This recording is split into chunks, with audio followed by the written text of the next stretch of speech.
Educated elites think it's fine. Ever since 1967, they were very impressed by Israel's military capacity and have maintained that, delight in being supportive of a major, powerful military force. Of course, always with a humanistic cover, but that's normal. So the fact of the matter is that across the spectrum of major actors, well, they seem to be pretty happy about it. Is it wise? You could debate it. I mean, I don't think it's wise. As I said, I don't think it's good for Israel. I think they made a terrible mistake in 1971 by refusing peace, security, and insisting on expansion. And in fact, they were later compelled by force to back away from that expansion. That's at Camp David, continue with other expansion. But, that's my judgment. I don't determine policy. But yes, it's a fair question. Could be asked. Thank you. First of all, I just would like to offer my condolences. I would like you to elaborate a little on you talked about the plan. This was planned in a military sense and planned in a propaganda sense. And I would like to ask you to elaborate on aspects of the way in which the propaganda side has been given expression in a couple of areas. First of all, I noticed that CNN and Reuters, among other major corporate media, use the term incursion repeatedly.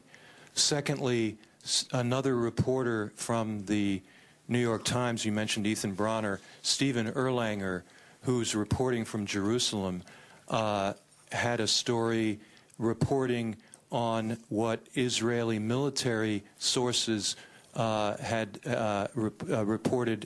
discussed with him, apparently, regarding people with weapons in Gaza in civilian clothes popping out of holes, and went into other details. And thirdly, there was interesting timing to me of a major front-page feature story based presumably on timed leaks regarding Iran and the fact that the Bush administration had supposedly said to Israel that they would not be authorized to fly over Iraq to bomb alleged nuclear facilities, but that instead the Bush administration were intensifying covert operations against those alleged programs in Iran. And finally, the interesting fact that Olmert supposedly spoke out against the occupation only weeks before launching this major invasion. Okay, I'm not sure I got everything, but the meticulous planning of the invasion is discussed extensively in the Israeli press, and to some extent here too. So, and it describes both aspects, the military planning and the propaganda effort. And it's how effective it's been, one could argue. There's one area which is very effective in American elite opinion and in the press, but probably not among the population. The only poll I've seen shows the population very divided, roughly 50-50 on the invasion, despite the massive propaganda, which is just replicated almost without deviation in the media, including the examples you mentioned.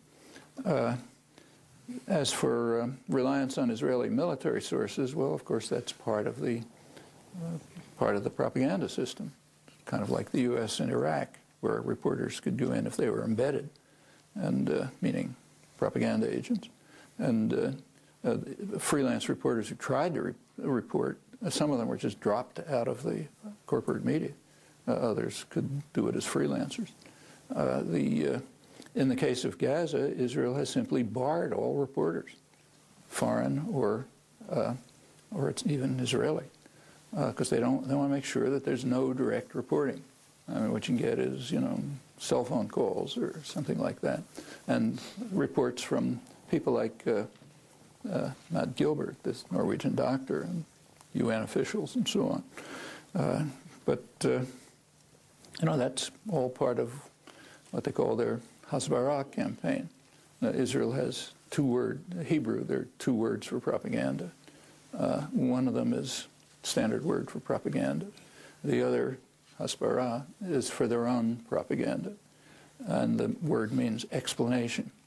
The tacit assumption is that everything we do is so obviously right that all we have to do is explain it to people, and then they'll understand why we're actually exactly right. And that hasbara campaign does work among American intellectuals and Western European intellectuals generally. As for the populations, it's an open question. I should say even on the rejectionism, although it's almost 100% supported by the educated sectors and the media and so on. Of course, it's not called that. The facts are always suppressed. It's not among the population.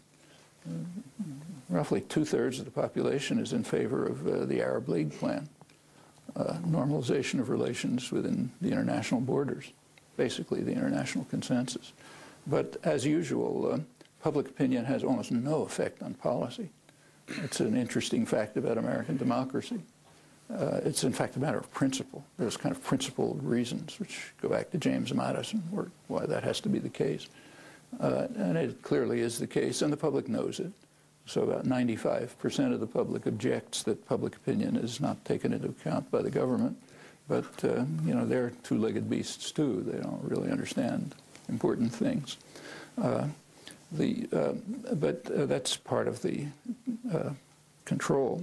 About the civilians popping out of holes, yeah, you can pull that straight out of Nazi propaganda, you know, British propaganda during the Revolutionary War, in fact, any imperial war. I mean, any invading imperial power would be delighted if resistance, if people who are resisting put on uniforms and stood out in an open field so they could be destroyed by overwhelming military force. And they get very upset when you know, Minutemen and others don't accept these rules. They should be wearing red coats like the Hessian soldiers, the British mercenaries. So sure, that's standard. I mean, what's interesting is that I think you said Erlanger could even repeat such nonsense without collapsing in ridicule. About Iran, that's, you know, we don't know the details, but the reports are interesting. They do indicate two things. One, that the U.S. barred Israel from overflying Iraq, which would make it very difficult for them to attack Iran. And the other aspect is that they apparently admitted that they're carrying out terrorist actions inside Iran. That's not the first time. There's been evidence of that for some time, including major terrorist acts from Pakistan and Afghanistan. But again, that's normal for an outlaw state. The failure to, the lack of support for an Israeli attack is interesting.